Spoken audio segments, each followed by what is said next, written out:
everyone, thanks for watching. In this video I'm going to run through some of my bass guitar gear. So before I kind of unplug everything from recording bass tracks, I figured I'd just do a quick gear talk and talk about this bass guitar, some pedals that I use, and an amp. Cool? Alright, so first I guess we should start at the guitar. This is a CP4, a Cort CP4 4-string bass guitar. It is not an expensive, fancy bass by any means. I don't consider myself a bass player, more of a drummer and or guitar player. But this gets the job done. So, what are the specs? Honestly, I'm not really sure. It's most likely mahogany body, and it looks like a maple neck, and then it looks like a rosewood fretboard, but I doubt that it is. I think it's some sort of rosewood knockoff. So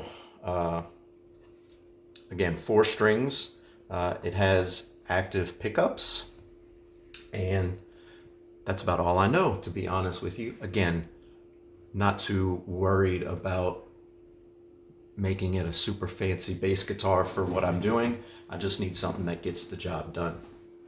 And this is exactly that. Okay, so after the bass guitar, we go into a pedal. That's a preamp pedal. That is the Electro-Harmonix Battalion. And I actually have another video if you want to try to look at that. But let's go take a look at the first in the series of my pedal chain.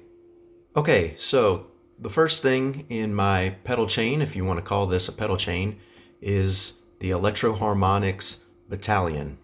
So this is a preamp and also a DI, and I basically use this to split the signal. So you see here, the bass comes in. This is the input from the bass guitar. And then it's going to run through the circuit that includes a distortion circuit.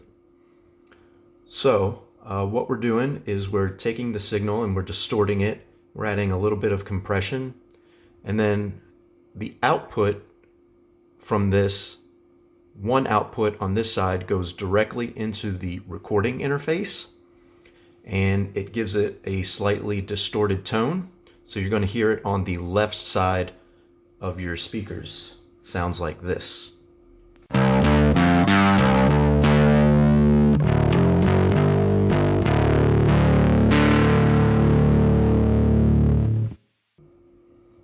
Cool.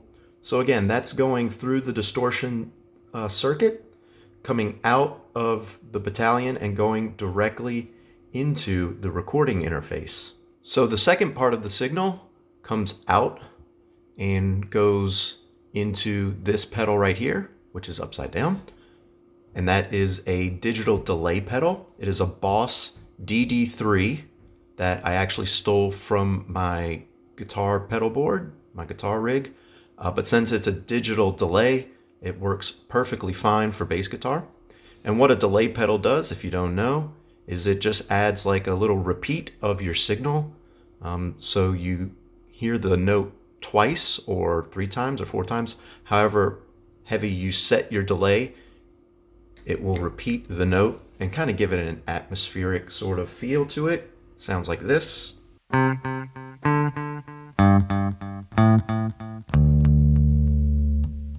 Right?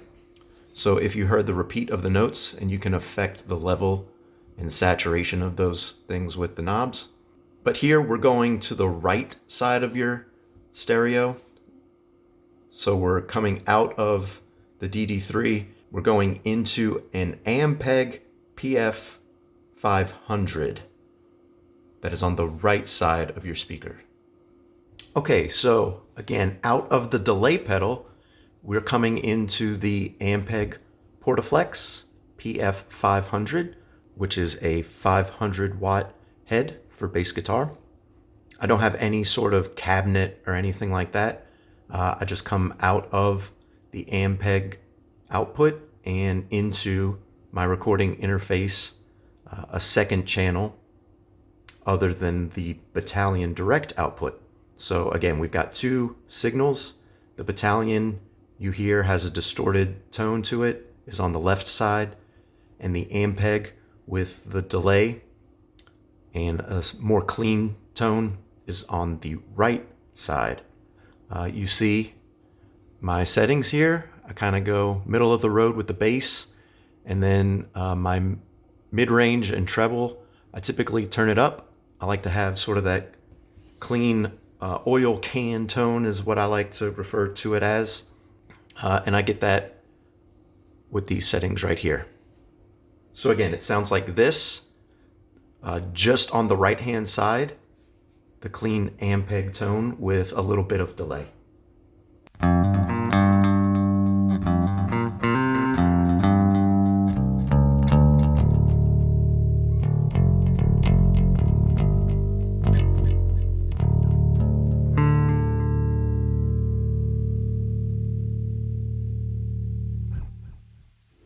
So again, when you blend those two signals together, on the left-hand side you get a little distorted tone, on the right-hand side a nice clean tone, and you mix them together to get a thick bass.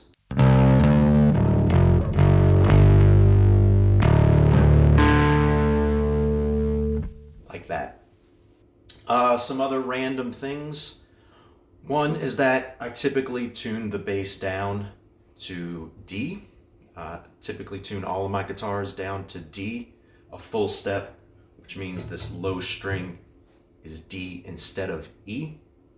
And I also mostly play with a pick. Again, I'm not a professional bass player. I don't consider myself a professional when it comes to bass. I'm not really good at using my fingers or slapping or anything like that. I'm used to playing with a pick for guitar, so, you know, the frustrated guitar player who tries to do his best on a bass. That's what this is all about.